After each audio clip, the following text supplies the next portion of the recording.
Let me show you in 2 seconds flat why the rich get richer and the poor get poorer. I call it the success cycle, real fast.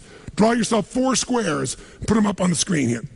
You'll see, as I do this, take a quick look, you'll notice you've got the word potential up in the left-hand square.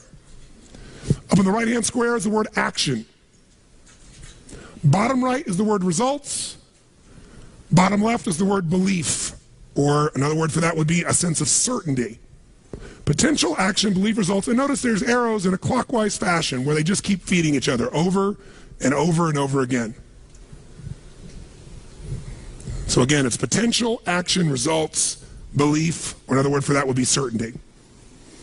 Now, did you ever notice how rich people tend to get richer and poor people to get poorer? And I don't just mean rich in financial terms. I mean people that are rich emotionally. Do you ever notice how happy people tend to get happier?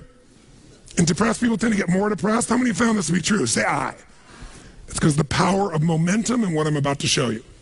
So let me show you something here. What's the potential of any human being? You tell me, quick. Unlimited. Do most people's results reflect that true potential, yes or no?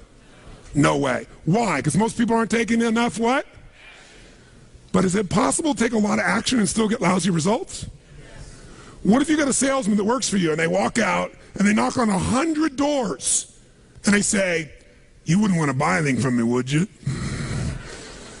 Or they don't say that verbally, but they say it non-verbally. Is that going to affect their results, yes or no? So it's not enough even to take enough action, because when we believe it's not going to work or we're uncertain, does that affect how much of our potential we tap, yes or no?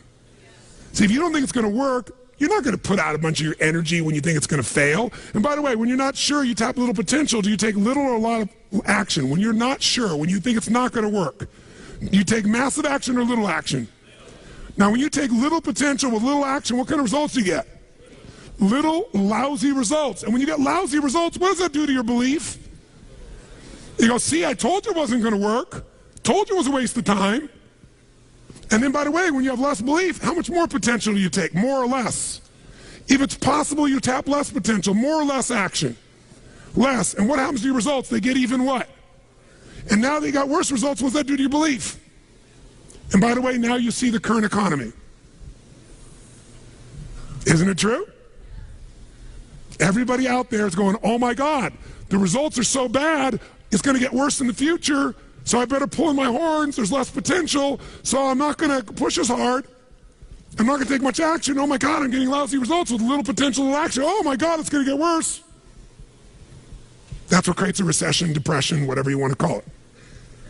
How do you change